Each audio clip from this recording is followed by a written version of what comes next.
ketika usulan masa jabatan 9 tahun ini hanya berdasarkan atau bagian dari upaya untuk manajemen konflik pasca Pilkades ini terlalu rapuh gitu ya. Bahkan memang dengan momentum sekarang ini kami bisa melihat bahwa ini memang ada pertukaran kepentingan aja dari para kepala desa dengan para politisi. Jadi mohon maaf aja ini Pak Doli kalau misalnya publik menilai seperti itu gitu ya. Karena memang dari sisi momentumnya pas. Kemudian yang kedua, terkait dengan hubungan antara pemerintah desa dengan supradesa, ini yang menurut kami selama ini Pak Doli, Pak Menteri gitu ya, itu belum mendapatkan banyak perhatian gitu ya. Bagaimana peran peran pemerintah kabupaten, terutama inspektorat dan dinas terkait dengan pemberdayaan desa itu belum diatur dengan baik, terutama dalam hubungan dengan undang-undang Pemda. Gitu ya. Padahal pemerintah kabupaten terutama gitu, mendasarkan pembinaan pengawasannya itu di undang-undang Pemda bukan di undang-undang desa. Dan menurut kami kalau kita dalam konteks merevisi undang-undang desa ini, terutama untuk mengejar ketahanan ekonomi, sosial, dan juga lingkungan, dua hal itu yang perlu dilihat, good governance di sisi perencanaan penganggaran dan kebijakan, dan yang kedua adalah hubungan antara desa dengan supradesa ini.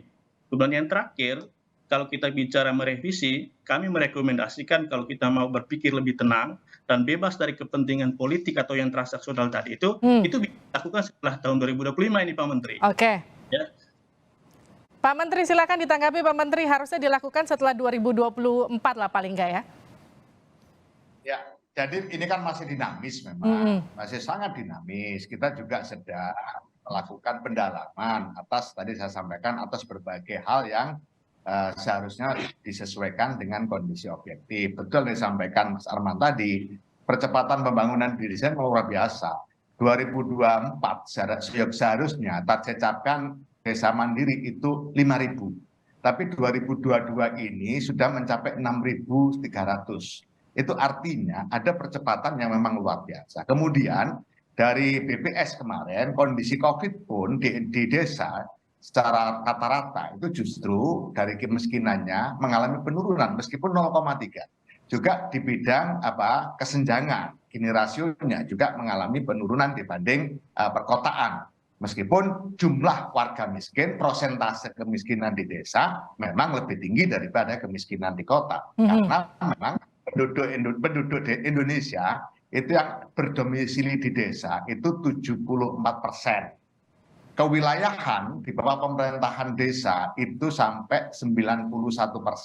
Sehingga ketika ini diakumulasi kebijakan pembangunan desa itu berkontribusi pada 84% bagi pembangunan Indonesia. Itulah makanya kita kemudian menyusun arah kebijakan pembangunan desa yang lebih konkret operasional dengan merujuk Perpres 59 2017 percepatan pencapaian tujuan pembangunan. Di sana jelas sekali menuju terwujudnya desa tanpa kemiskinan, desa tanpa kelaparan, pendidikan desa sampai yang ke-17 dan kita tambah lagi dengan goals yang ke-18 yaitu kelembagaan desa dinamis, budaya desa adaptif. Artinya pembangunan desa kapanpun tidak boleh tercerabut dari akar budaya yang ada di desa.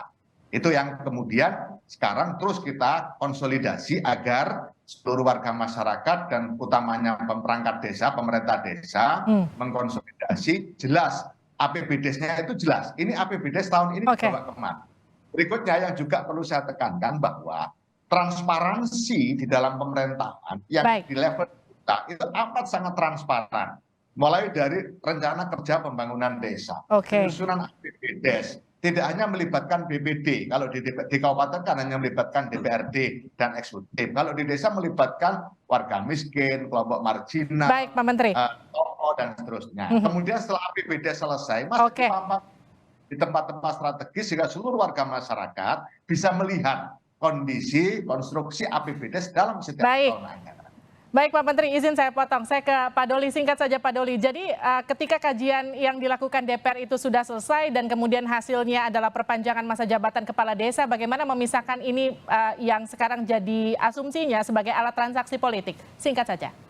Ya, saya kira memang sebaiknya karena ini sudah mencuat jadi isu dan konsumsi politik ya.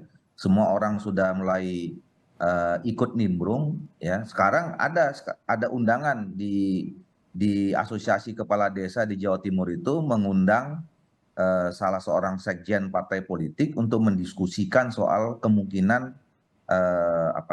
perpanjangan masa jabatan ini. Nah, karena sudah terlanjur sampai ke sana, saya kira memang supaya lebih tenang, lebih objektif, ya, kajiannya cukup lama, ya mungkin kita akan lebih baik melakukan revisi ini setelah pemilu. Setelah pemilu ya? Supaya kemudian terlepaskan dari dugaan-dugaan ini syarat dengan kepentingan politik. Dan biarkanlah bapak-bapak dan ibu-ibu kepala desa itu tenang ya melakukan tugasnya. Karena begini, awalnya sebetulnya ya yang datang di Komisi 2 itu mereka meminta ada sekitar 700 ya desa yang itu nanti akan akan berakhir masa jabatannya menjelang pemilu. Baik.